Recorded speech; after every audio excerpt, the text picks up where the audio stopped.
Welcome back. This is Realistic Scenarios Presentation Bootcamp. Let's take a look at logic.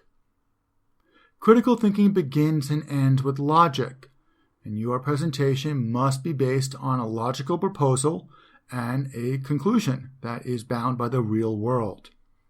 The tests we'll be applying to your presentation are consistency, relevance, and validity. Let's take a look. The table of contents for this section. Logic must govern the presentation. Your presentation, your assumption, your call to action, all must be reality-based. And there must be internal consistency. Number 1, presentations must be logical. The conclusion must make business sense. When we say logical and we say business sense, we're using those phrases interchangeably. And what we mean is it must be bound by the possible and the plausible. So real-world rules apply here. The call to action must be based on reality. We talk about reality a lot. Let's define that. So logic means limited by reality. And the tension here is going to be between the innovations that we want you to make and the innovations that are going to give your team a competitive advantage and the rules of the real world. And the big example that I come across is teams who say they've discovered a market where there's 20, 25, 30% year-on-year return potential, but there's no competition. And a red flag goes up. That is not logical. That's not realistic.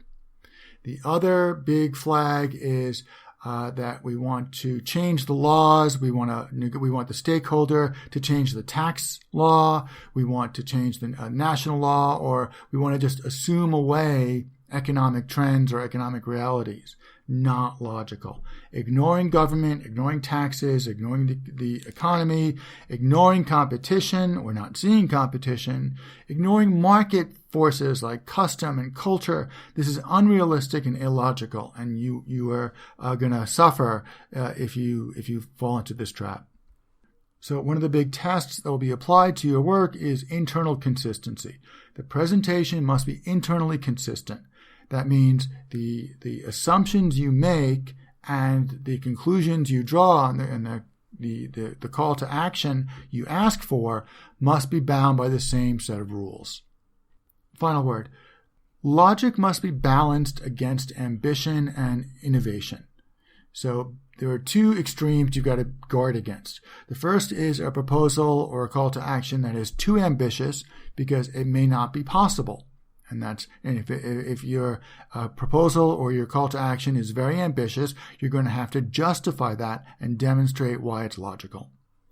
The other extreme is a proposal that is not ambitious enough. Yes, it will be possible, but it may not be possible to attract investment or attract talented stakeholders to get involved with your project when they have better opportunities. Thanks very much. I'll talk to you again soon.